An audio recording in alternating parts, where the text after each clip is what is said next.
Hi hello నమస్తే welcome to our channel. Power star Pawan Kalyan garu main లీడ్గా Sujith గారి డైరెక్షన్లో రాబోతున్న సినిమా ఓజీ. ఈ సినిమాలో పవన్ కళ్యాణ్ గారు ఒక గ్యాంగ్స్టర్ రోల్లో అయితే మనకి కనిపించబోతున్నారు. అలాగే ఈ సినిమాలో ప్రియాంక మోహన్ గారు హీరోయిన్గా యాక్ట్ చేస్తున్నారు. ఇమ్రాన్ హష్మి గారు ఈ సినిమాలో విలన్ రోల్ అయితే చేయబోతున్నారు.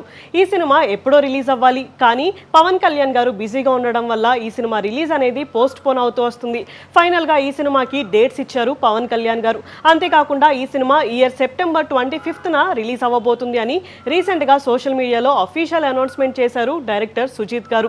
ప్రెసెంట్ ఈ సినిమా ముంబైలో షూటింగ్ అయితే జరుగుతుంది.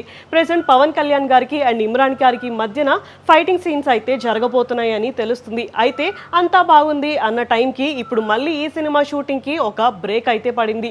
దానికి రీజన్ ఇమ్రాన్ గారికి డెంగ్యూ ఫీవర్ రావడమే. ఈ సినిమా షూటింగ్ జరుగుతున్న టైంలో ఆయనకి డెంగ్యూ సిమ్టమ్స్ అయితే కనిపించాయంట. దీంతో టెస్ట్ చేసుకోగానే ఆయనకి డెంగ్యూ ఫీవర్ అని తెలిసింది. దీంతో డాక్టర్స్ ఆయన్ని రెస్ట్ తీసుకోమని చెప్పారంట. అట్లీస్ట్ 1 వీక్ అయినా సరే షూటింగ్కి వెళ్ళకూడదు అని డాక్టర్స్ అయితే సజెస్ట్ చేశారంట. ప్రెసెంట్ ఆయన ఇంట్లో రెస్ట్ తీసుకుంటున్నారు. అయితే టీం అంతా కూడా ఆయన త్వరగా కోలుకోవాలి అని ప్రేయర్స్ అయితే చేస్తున్నారు. అయితే 1 వీక్లో వేరే సీన్స్ ఏమైనా బ్యాలెన్స్ ఉంటే ఆ సీన్స్ని షూట్ చేయాలి అని ప్లాన్ చేస్తున్నారంట సుజిత్ గారు. సో త్వరగా మళ్ళీ ఆయన కోలుకొని ఈ మూవీ సెట్స్లోకి ఎప్పుడు వెళ్తారు ఏంటి అన్న దాని గురించి క్లారిటీ అయితే రావాల్సి ఉంది. సో ఎప్పటి నుంచో ఎదురు చూస్తున్న ఓజీ సినిమా గురించి నెక్స్ట్ అసలు ఎలాంటి ఇంట్రెస్టింగ్ అప్డేట్ వస్తుంది అనేది చూడాలి. ఇలాంటి వీడియోస్ కోసం మా ఛానల్ని సబ్స్క్రైబ్ చేసుకోండి. Thank you for watching.